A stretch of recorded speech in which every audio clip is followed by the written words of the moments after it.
আসসালামু আলাইকুম সবাইকে। আশা করি সবাই বেশ ভালো আছেন। আর্জেন্টিনার দুই ফুলব্যাক মার্কোস একুনা এবং গঞ্জালো মন্টিয়েল, এই দুইজনকে নিয়ে কথা বলতে গেলে আসলে শেষ করা যাবে না। আর্জেন্টিনার লাস্ট কয়েক বছরের যে সাফল্য, এই সাফল্যের পিছনে এই দুই ফুলব্যাকের অবদান কতটুকু এটা সকল আর্জেন্টাইন ফ্যানই জানে। এই দুইজনের অবদান আসলে কেউ অস্বীকার করবে না। কিন্তু বর্তমানে এই দুই ফুলব্যাককে নিয়ে অনেক বেশি আলোচনা সমালোচনা হইতেছে। 2026 বিশ্বকাপকে সামনে রেখে আর্জেন্টিনার ফ্যানবেজের একটা অংশ চাইতেছে যে এই দুই ফুলব্যাক আর্জেন্টিনার বিশ্বকাপের চূড়ান্ত স্কোয়াডে থাকুক, আর ফ্যানবেজের আরেকটা অংশ চাইতেছে যে এই দুইজনের একজনও যেন আর্জেন্টিনার বিশ্বকাপের চূড়ান্ত স্কোয়াডে না থাকে। যদি এই দুজন আর্জেন্টিনার বিশ্বকাপের চূড়ান্ত স্কোয়াডে থাকে, তাহলে এই দুজন আর্জেন্টিনা টিমের জন্য বোঝা হবে। এখন এই দুজনকে নিয়ে আসলে কেন এত বেশি আলোচনা সমালোচনা হইতেছে? এই দুজনের বর্তমানের মাঠের পারফরমেন্স, বর্তমানের ফিটনেস আলোচনার জায়গা করে দিচ্ছে। এখন আমাদের ছাওয়া ফাওয়া দিয়ে আসলে কিছুই হয় না। আমরা চাইবো যে এই দুজন স্কোয়াডে থাকুক আর স্কোয়াডে থাকবে, বা আমরা চাইবো না এই দুজন স্কোয়াডে না থাকুক তাহলে থাকবে না, এরকম আসলে কিছুই না। আর্জেন্টাইন কোচ স্ক্যালোনি শেষ পর্যন্ত যেই সিদ্ধান্ত নিবে, ওই সিদ্ধান্তটাই আমাদেরকে মেনে নিতে হবে। আর আকার ইঙ্গিতে যা দেখতেছি, এই দুইজনের বিশ্বকাপের স্কোয়াডে থাকার সম্ভাবনা খুবই বেশি, খুবই বেশি। যদি বড় কোনো ইস্যু সামনে না আসে, বড় কোনো ইনজুরি যদি না হয়, তাহলে এই দুইজনের বিশ্বকাপের স্কোয়াডে থাকার আপনার সম্ভাবনা অনেক বেশি। স্কোয়াডে না থাকার সম্ভাবনাই খুব কম। এখন এই দুইজন কেন আসলে স্ক্যালোনির এত পছন্দ?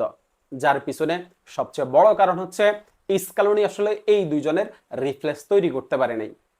2024 কোপা আমেরিকার পর থেকে এখন পর্যন্ত আর্জেন্টিনা যেই কয়েকটা ম্যাচ খেলছে, ওই কয়েকটা ম্যাচের স্কোয়াড যদি আপনি দেখেন, এই দুজনের রিফ্লেক্স হিসাবে যাদেরকে স্কোয়াডে ডাকা হয়েছে, স্ক্যালোনি আসলে তাদেরকে সুযোগ দেয় নাই।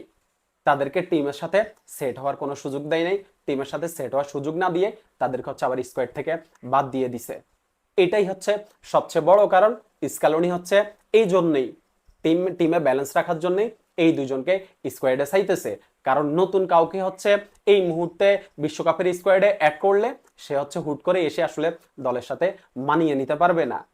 আপনি মার্কোস একুনাকে নিয়ে লাস্টে যে কাহিনীটা হইলো, এই কাহিনীটা দেখছেন?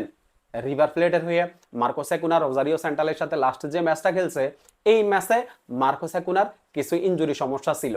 আর আর্জেন্টিনা টিম থেকে সরাসরি মার্কোস একুনাকে বলা হয়েছে এই ম্যাচটা না খেলার জন্য, যেন বিশ্বকাপে মার্কোস একুনা ফিট থাকে, ফিট হয়ে যেন বিশ্বকাপে যাইতে পারে, বা ইনজুরিটা যেন গুরুতর কোনো দিকে না যায়। এই কারণে মার্কোস একুনাকে নিষেধ করা হয়েছে, যেন মার্কোস একুনা এই ম্যাচটা না খেলে। যদিও মার্কোস একুনা 84 মিনিটে মাঠে নামছে এবং শেষের কয়েক মিনিট মার্কোস একুনা খেলছে। এই যে এই এই ইঙ্গিতটা থেকেই তো আসলে বোঝা যায় যে মার্কোস একুনা বিশ্বকাপে চূড়ান্ত স্কোয়াডে থাকবে। এখন গঞ্জালো মন্টিয়েল ইনজুরিতে 3 সপ্তাহের জন্য সে মাঠের বাইরে থাকবে। এদিকে মার্কোস একুনারও একটা ইনজুরি ঝুঁকি আছে। শেষ পর্যন্ত যদি কোনো ইনজুরি ঝুঁকি না থাকে, তা কোনো যদি ইনজুরি নিয়ে আসলে বড় কোনো সমস্যা না থাকে, তাহলে এই দুইজন আর্জেন্টিনার বিশ্বকাপের চূড়ান্ত স্কোয়াডে থাকতেছে, এটা নিয়ে আসলে কোনো সন্দেহ নাই।